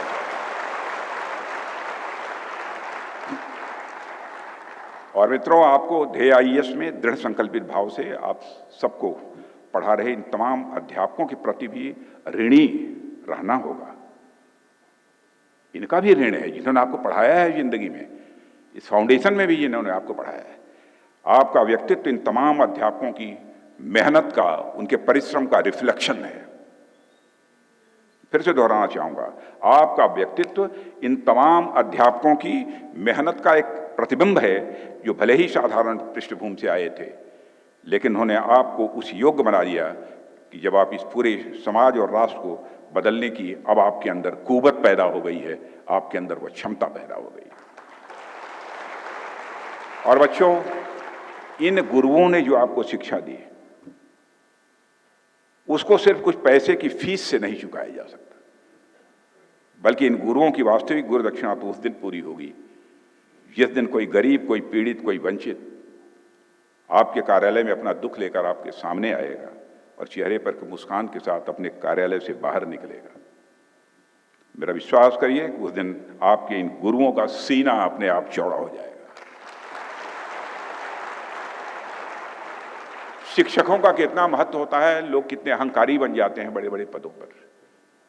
मैं एक बार 91 में एजुकेशन मिनिस्टर यहाँ का बना था, तो 39-40 साल की उम्र थी, 39-40 अप्रॉक्सीमेटली। और एंटी कॉपिंग ऑर्डिनेंस, नकल विरोधी कानून उस समय लागू किया था।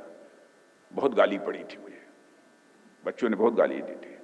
जो रिजल्ट 75%, 80% आता था, एंटी कॉपिंग ऑर्डिनेंस इतनी सख्ती से लागू किया था कि रिजल्ट 14% आया।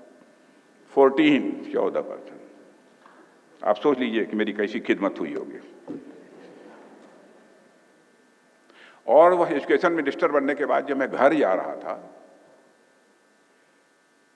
गाड़ियों का काफिला था, नौजवान था, पहली बार मिनिस्टर बना था। एक मौलवी साहब मुझे प्राइमरी स्कूल में पढ़ाते थे, मैं कई जगह इस घटना को सुना भी चुका हूं। और मौलवी साहब ये हाफ पैंट पहनते थे, पीटी, पहले प्राइमरी स्कूल में पीटी होती थी, फिजिकल ट्रेनिंग। तो जरा हम लोग गड़बड़ करते थे, धीरे से एक पतली सी स्टिक रखते थे, पैर में मारते थे। तो मौलवी साहब को देखकर ही बहुत डर लगता था। वो रिटायर हो गए थे, बहुत बूढ़े हो गए थे, आंखों से दिखाई नहीं देता था। तो जगह जगह मेरा स्वागत हो रहा था। मैं मुगल सराय होते हुए अपने घर जा रहा था, चकिया की तरफ, वाराणसी से होकर। तो जो हमारी गाड़ी गुजर रही थी, किसी ने कहा मौलवी साहब खड़े हैं, अपने 2-3 छोटे बच्चों के, बड़े बच्चे हो गए थे, उनके साथ खड़े थे। तो मैंने गाड़ी तुरंत रुकवा दी और गाड़ी रोककर मैं नीचे उतरा। मैंने देखा मौलवी साहब दोनों आंखों में पूरा दिखाई नहीं देता था, ऐसे ही हार लिए चुपचाप खड़े थे। उनको देखते ही मेरा हाथ उनके पैरों पर चला गया। और मौलवी साहब तब तक रोते रहे जब तक कि मेरी गाड़ी वहां से गुजर गई। मैं देखता हूं अहंकार पैदा हो जाता। अरे जिससे शिक्षा दी है उसका पैर क्यों नहीं छूते हो?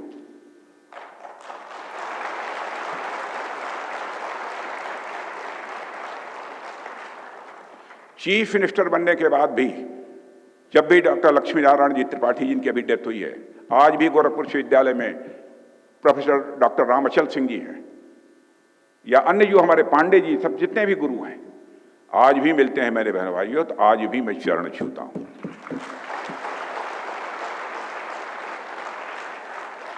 उनका अभी निधन हो गया है। उनकी बेटी इस समय नोएडा में पोस्टेड है, वो भी IAS अफसर है।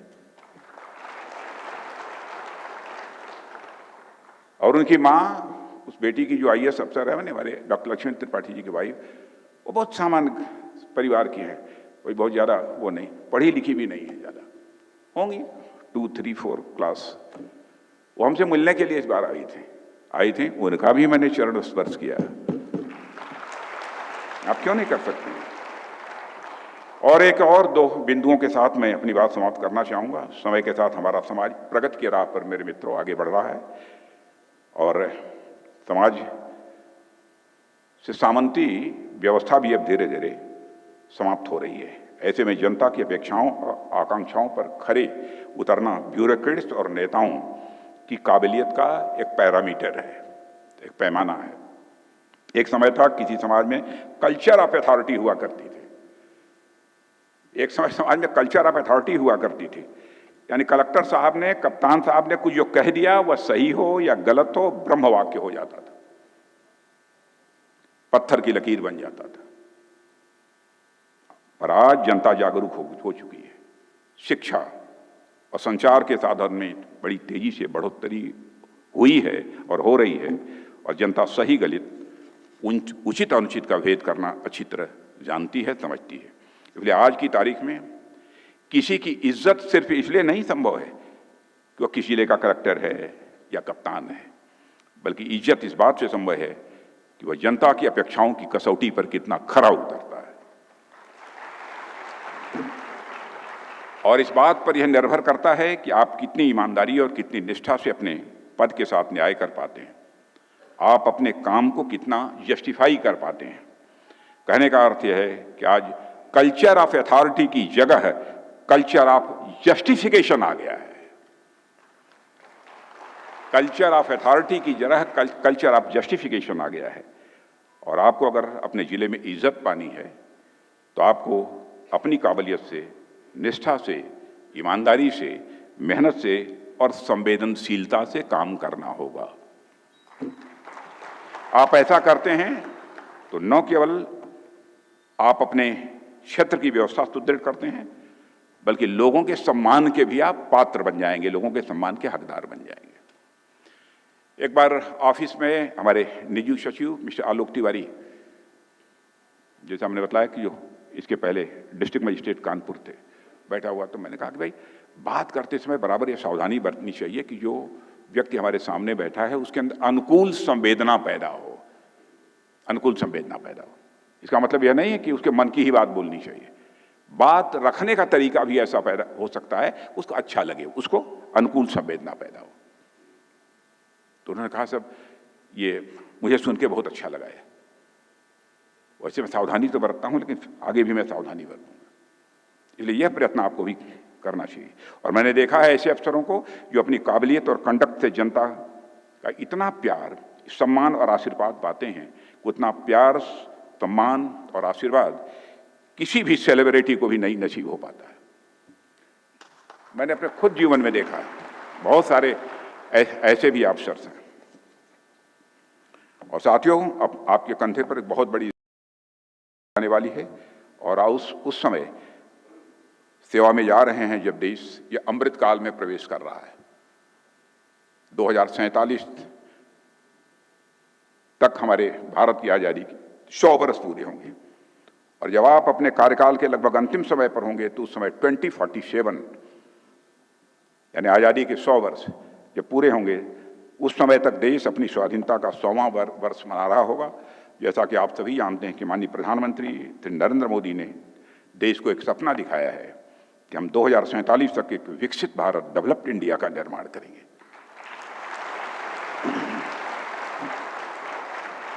और यह देखिए कितने सौभाग्यशाली आप लोग हैं कि डेवलप्ड इंडिया का जो कि निर्माण होना है, उस निर्माण में महत्वपूर्ण भूमिका यदि किसी की होने जा रही है तो आप सबकी होने जा रही है। ये आप सब इतने सौभाग्यशाली हैं। और इसलिए जो भी चुनौतियां आप सबके सामने आ रही हैं, उन चुनौतियों के लिए पहले से ही अपने मन को तैयार रखें ताकि भविष्य में जो भी चुनौतियां आए हम सब साथ मिलकर उसका सामना कर सकें और भारत को एक विकसित राष्ट्र के रूप में हम उसे डेवलप कर सकें। अब यह केवल ड्रीम नहीं है, भारत विकसित भारत बनेगा, डेवलप्ड इंडिया बनेगा, ये ड्रीम नहीं है।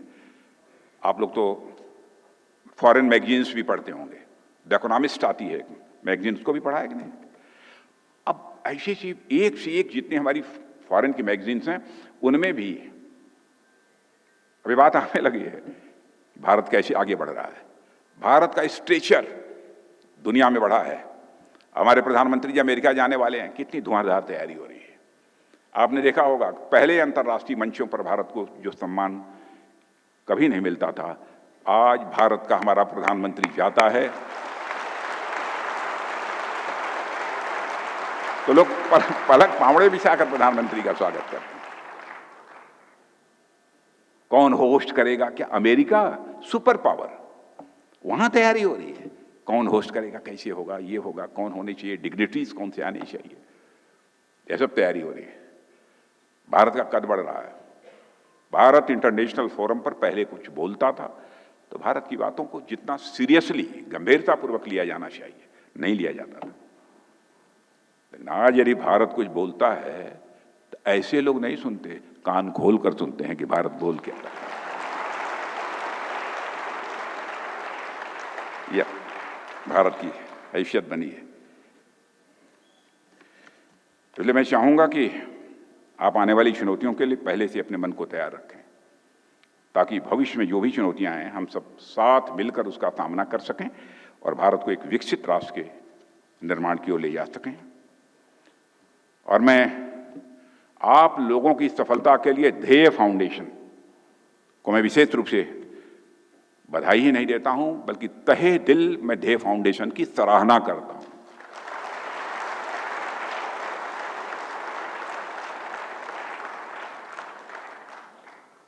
और मुझे यह जानकारी दी गई, मुझे पहले नहीं मालूम था, ये मैं अपनी कमी मानता हूं, कि इस लखनऊ लोकसभा में निवास करने वाले 100 बच्चों को यह ध्येय फाउंडेशन द्वारा सिविल सेवा की तैयारी के लिए फ्री पढ़ाई, रहना और भोजन की व्यवस्था की जाएगी।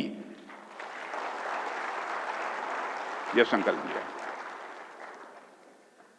मैं यही कहूंगा विनय सिंह जी, आपका ध्येय फाउंडेशन, आप और आपकी पूरी टीम जिस तरीके से आप लोग काम कर रहे हैं, पक्का मानिएगा कि आपको परमात्मा का आशीर्वाद प्राप्त होकर रहेगा।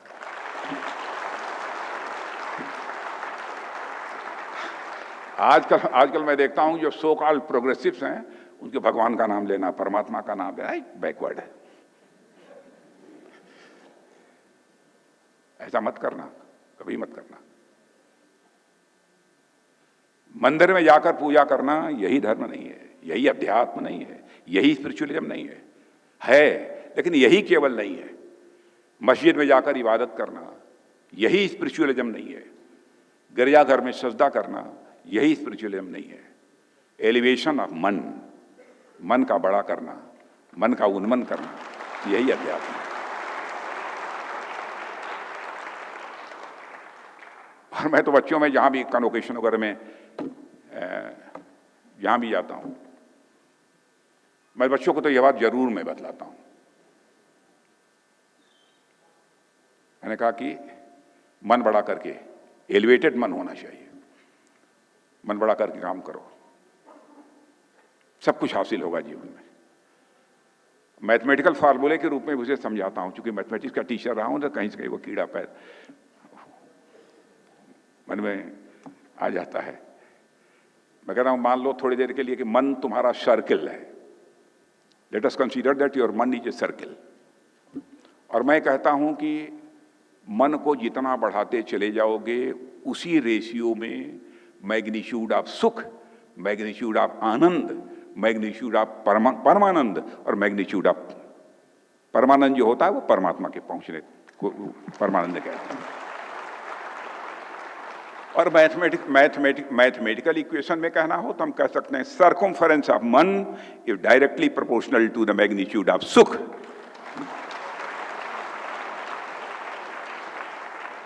Circumference of man is directly proportional to the magnitude of Anand. Circumference of man is directly proportional to the magnitude of Paramanand. वैसे परमानंद की कोई लिमिट नहीं होती है, लेकिन आप लोगों को समझाने के लिए यह बात मैंने कही है। माता सरस्वती से ही प्रार्थना करता हूं कि इसी प्रकार ये संस्थान लगातार एक सामान्य पृष्ठभूमि से आए वे छात्रों के लिए कार्य करता रहे। और आप सभी को मैं एक बार फिर आपकी सफलता के लिए मैं अपनी कोटि कोटि आपको बधाई देता हूं। और यहीं पर ध्येय फाउंडेशन को भी और विनय सिंह को भी, मुझे नहीं मालूम था विनय सिंह इतने अच्छे ओरेटर हैं, इतना अच्छा बोलते हैं, बहुत अच्छा बोलते। और कोई बोलता है तो मैं केवल आवाज ही नहीं सुनता हूं, मैं चेहरा भी देखता हूं। शब्द ही नहीं होते, बल्कि विनय सिंह के अंदर मैंने भाव भी देखा है उसमें।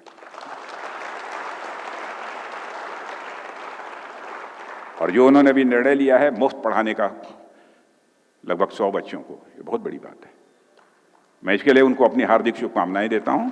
और आप सभी बच्चों को तहे दिल आशीर्वाद देते हुए और साथ ही साथ परमात्मा से प्रार्थना करते हुए कि परमात्मा आपके अंदर वह क्षमता दे, वह साहस दे, वह धैर्य दे, ताकि भारत को हम एक जहां ले जाना चाहते हैं, मैं क्या कहूं, कहां ले जाना चाहते हैं,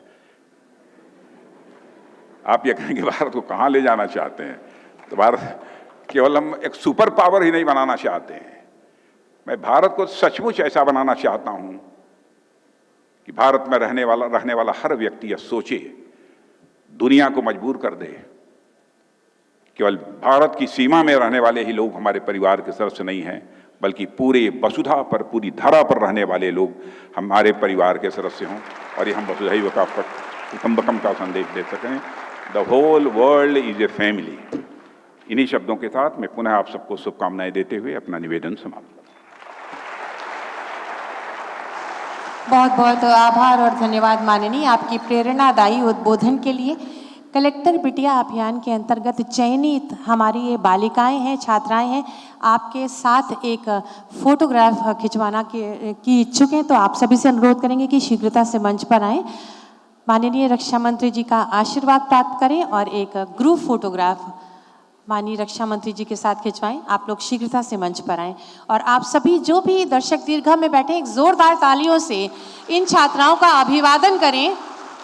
इन्होंने हमारे प्रदेश, हमारे देश का नाम रोशन किया है। कलेक्टर बिटिया अभियान जो ध्येय फाउंडेशन की ओर से संचालित है उसके अंतर्गत। जी माननीय आगे सबकी अगुवाई करते हुए, सबको आशीर्वाद देते हुए इन छात्राओं को, इन बालिकाओं को, और इसके बाद हमारे छात्र भी तैयार रहेंगे जो चयनित हुए हैं।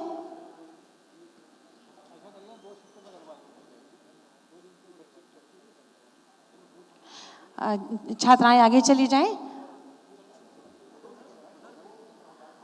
और ये बहुत ही सुंदर सुखद क्षण है और बहुत गौरवशाली क्षण है ध्येय फाउंडेशन के लिए भी। जोरदार तालियां होनी चाहिए इन सुखद क्षणों के लिए कि परिंदों को मंजिल मिलेगी यकीनन, ये फैले हुए उनके पर बोलते हैं।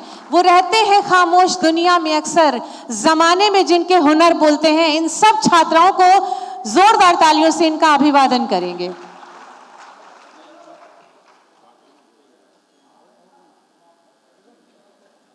बहुत बहुत बधाई, शुभकामनाएं।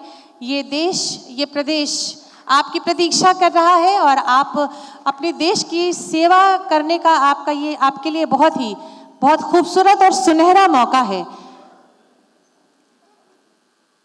एक बार इस सशक्त मंच के लिए जोरदार दमदार तालियां चाहूंगी।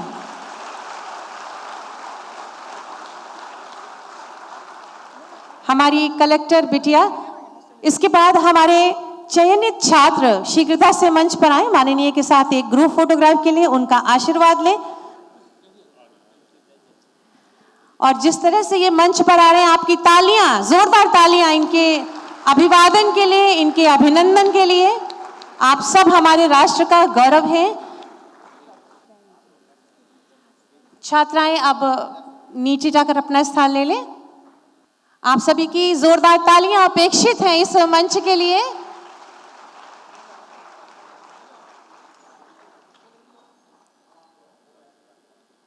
ये सब हमारे भविष्य के SDM, ADM, CDO, district magistrate, प्रमुख सचिव हैं। जोरदार तालियां होनी चाहिए इनके लिए। ध्येय फाउंडेशन के लिए अनवरत तालियां अपेक्षित हैं। जोरदार तालियों द्वारा अभिनंदन करें।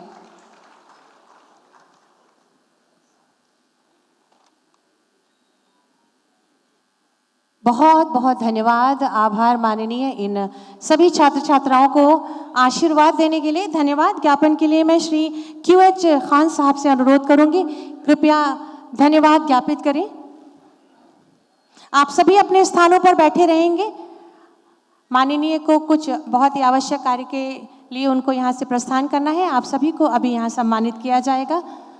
आज के कार्यक्रम के मुख्य अतिथि, भारत की राजनीति के उच्चतम शिखर तक पहुंचने वाले, इसके बावजूद भी इंसानियत को मजबूती से पकड़े हुए हमारे देश के वर्तमान में रक्षा मंत्री परम आदरणीय श्री राजनाथ सिंह जी, मंच पर उपस्थित लखनऊ के मेयर महोदया श्रीमती सुषमा खरकवाल जी, ध्येय फाउंडेशन के संस्थापक श्री विनय सिंह जी एवं मंच पर मौजूद श्री मुकेश शर्मा जी, साथ ही साथ यहाँ उपस्थित सभी गणमान्य अधिकारीगण, गणमान्य अतिथि, मीडिया के पत्रकार बंधुओं, ध्येय परिवार के सदस्यों, हमारे प्यारे स्टूडेंट्स और इस गरिमामय समारोह को के प्रत्यक्ष एवं परोक्ष रूप से साक्षी देवियों एवं सज्जनों, सबसे पहले मैं मंच पर उपस्थित भारत सरकार के कर्तव्यपरायण रक्षा मंत्री जी के दिल की गहराइयों से शुक्रिया अदा करता हूं कि आपने यहाँ पधार कर हम सब लोगों को एक इंस्पिरेशन दी है। आपकी दिल की गहराइयों से आभार। आपकी उपस्थिति हम सभी के लिए प्रेरणा का स्रोत रही है। आपके दूरदर्शी एवं अंतर्दृष्टि से ओतप्रोत वक्तव्यों ने यहाँ उपस्थित सभी युवा शक्तियों में जिम्मेदारी और उद्देश्यपूर्ण कर्तव्य निष्ठा की भावना भी पैदा की है। मुझे विश्वास है कि आपके ज़बान से निकलने वाले हर लफ्ज़ हम लोगों के दिलों पर, दिमाग पर हमेशा नक्श रहेंगे और ये हमें आने वाले समय में प्रेरित करते रहेंगे, इंस्पायर करते रहेंगे। मुझे विश्वास है कि आपने अपने बहुमूल्य समय के साथ हमें अनुग्रहित करने एवं अपनी अमूल्य अंतर्दृष्टि साझा करने के लिए जो देव फाउंडेशन के बारे में शब्द कहे हैं, उनका भी हम दिल से शुक्रिया अदा करते हैं। इस तहजीब के शहर को विकास की नई बुलंदियों तक पहुंचाने का संकल्प रखने वाली हमारी लखनऊ के मेयर महोदया श्रीमती सुषमा खरकवाल जी का भी हम आभार व्यक्त करते हैं कि आपने हम लोगों को की हौसला अफजाई करने के लिए यहाँ आने के लिए समय निकाला।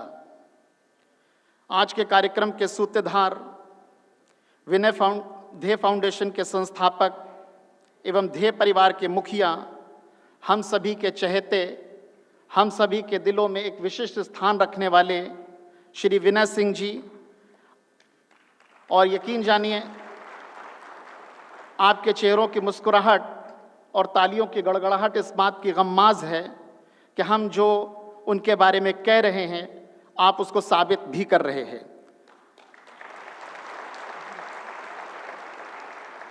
आज से 18-20 साल पहले जो प्रथम बैच के हमारे स्टूडेंट्स थे जो सिलेक्ट होके आज जॉइंट सेक्रेटरी लेवल के ऑफिसर्स बने हैं, ऐसे जॉइंट सेक्रेटरी लेवल के ऑफिसर्स भी उसी आदर और सम्मान और मोहब्बत के साथ विनय सर के साथ पेश आते हैं जैसा वो अपनी स्टूडेंट लाइफ में जिस वक्त विनय सर उनको पढ़ाया करते थे, जो सम्मान, जो अदब, जो मोहब्बत उस वक्त वो दिखाया करते थे, ठीक वैसी ही अदब मोहब्बत आज भी उनके दिलों में बाकी है।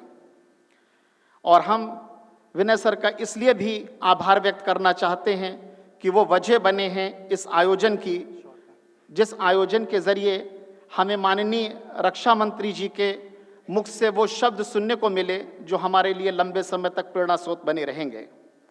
मैं सभी सफल अभ्यर्थियों को भी बधाई देना चाहता हूं कि आपकी कड़ी मेहनत, डेडिकेशन, कमिटमेंट, डिवोशन से आपने ये जो मकाम हासिल किया है, आप सेवा में अपने इसी कमिटमेंट को दर्शाते रहेंगे। मैं ध्येय फाउंडेशन में अपनी टीम के सभी सदस्यों का भी आभार व्यक्त करना चाहूँगा। इन अभ्यर्थियों के सपनों को पंख देने के लिए आपने जिस प्रतिबद्धता एवं लगन के साथ छात्रों का मार्गदर्शन किया है वो सराहनीय है। साथ ही साथ इस कार्यक्रम का संचालन करने के लिए जो हमारे वॉलेंटियर्स पिछले कई दिनों से लगातार मेहनत कर रहे हैं इस कार्यक्रम को सफल बनाने के लिए, आपका भी हृदय से आभार। मैं आप सभी श्रोताओं के प्रति आभार व्यक्त करता हूं और आपने यहाँ उपस्थित होकर इस आयोजन को सफल, शानदार और यादगार, ऐतिहासिक बनाने में हमारे सहायता की है। एक बार पुनः ध्येय फाउंडेशन की तरफ से आप सभी लोगों के प्रति आभार, खासकर मुकेश शर्मा जी का हृदय से आभार कि आपने यहाँ पधार कर हम लोगों की हौसला अफजाई की है। धन्यवाद। जय हिंद। बहुत बहुत धन्यवाद महोदय। और आप सभी खड़े होकर जोरदार तालियों के माध्यम से आभार व्यक्त करें माननीय रक्षा मंत्री जी का। आपको आशीर्वाद देने हेतु तो यहाँ पर पधारे। ध्येय फाउंडेशन की ओर से आपका बहुत बहुत धन्यवाद। धन्यवाद, आभार माननीय, आप हमारे बीच पधारे, अपना कीमती समय दिया और अपने आशीर्वाद इन सभी चयनित अभ्यर्थियों को और जो पढ़ रहे हैं उनको दिया। एक बार जोरदार तालियां होनी चाहिए मित्रों। कार्यक्रम अभी शेष है, आप सभी अपने स्थानों पर बैठ जाएं। अभी सम्मानित होने वाले जो जितने चयनित अभ्यर्थी हैं उनका यहाँ सम्मान किया जाएगा। कुछ आवश्यक कार्य के चलते माननीय रक्षा मंत्री जी को प्रस्थान करना है, लेकिन अभी कार्यक्रम शेष है। आप सभी अपने स्थानों पर बैठ जाएं।